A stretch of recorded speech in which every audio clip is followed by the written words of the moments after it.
আমরা এখন থানচি থেকে তমাতঙ্গির দিকে যাচ্ছি। তমাতঙ্গির রাস্তাটা খুব অসাধারণ, মোটামুটি 4 কিলোমিটারের মতো রাস্তা, পাহাড়ি পথ যেহেতু, সেহেতু আমাদের সময় লাগবে হয়তো 10-12 মিনিটের মতো। ও মাই গুডনেস, এটা কি এত উঁচা কেন?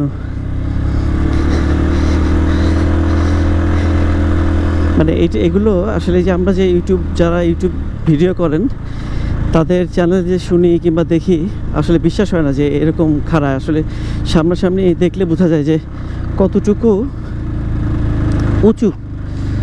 এই যে গাড়ি টানতেছে না। তমাতঙ্গি খুবই চমৎকার একটা জায়গা। ওই দেখেন কত নিচে, এই দেখেন কত নিচে, তারা কত নিচে দেখছেন? এই দেখেন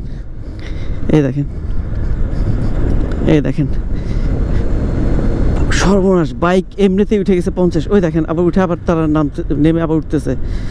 এইভাবেই যেতে হবে এই পুরো রাস্তাটা।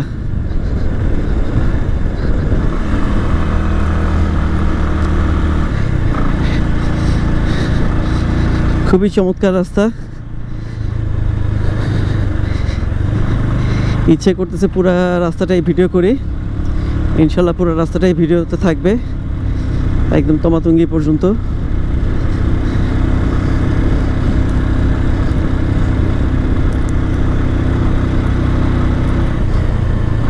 তাহলে এত ঢাল যে বোঝাও যায় না যে বাঁকটা ডান দিকে না বাম দিকে।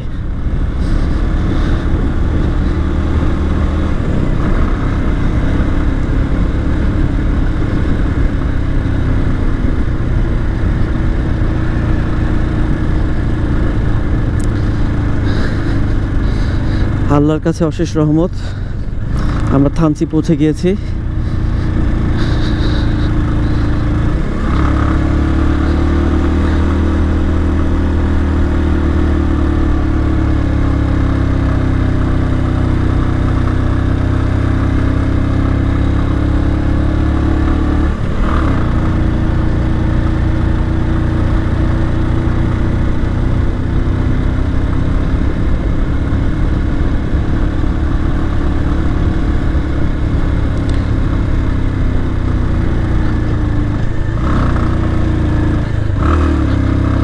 শুধু যাচ্ছি আর যাচ্ছি।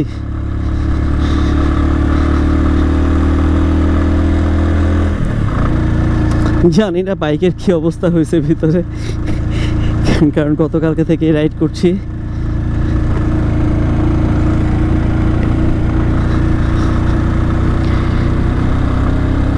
অনেকেই বলে থানচি আসার পর নাকি নেটওয়ার্ক আর থাকে না। এখনও আমি জানি না নেটওয়ার্ক আছে কি নাই, আর থানচির কোন জায়গাটায় আছে সেটা আসলে ম্যাপে না দেখলে বুঝতে পারবো না। তবে তমাতঙ্গি খুব চমৎকার একটা জায়গা।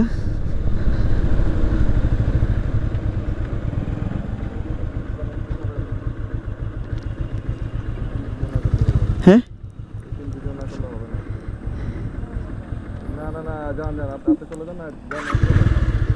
ওকে। ও, যতটুকু ভিডিও করছি শুধু ভালোই লাগছে।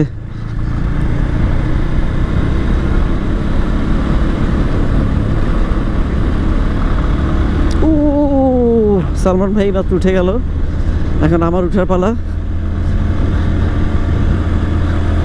খুব প্রেশার দিয়ে উঠতে হয়, আদারওয়াইজ ওঠা সম্ভব না।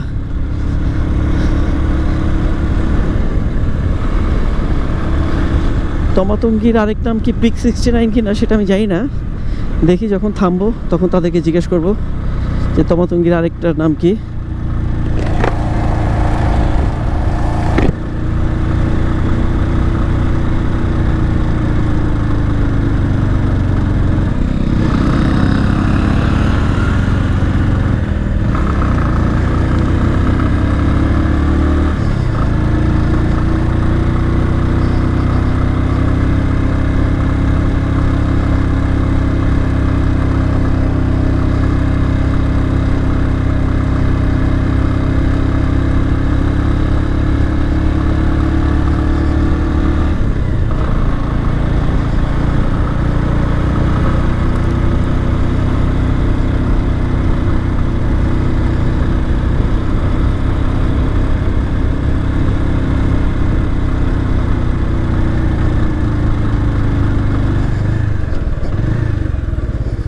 তমাতঙ্গি, ওই তমাতঙ্গি চলে এসছে ওই যে ওখানে।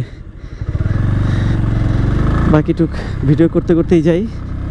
এখান থেকে 3টা ভিউ পয়েন্ট আছে, একটা মারান্তং, একটা ডিম পাহাড় নাকি কী যেন, আর একটা কি, 3টা। এখানে অনেকগুলো রাস্তা চলে গেছে এখান দিয়ে।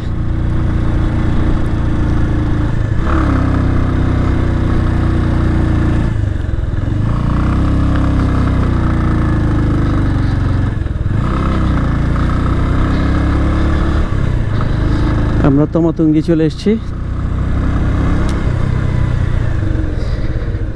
শুকুর আলহামদুলিল্লাহ, শেষ পর্যন্ত তমাতঙ্গি। চমৎকার চমৎকার। বাইকের টাকা উঠছিল আমার।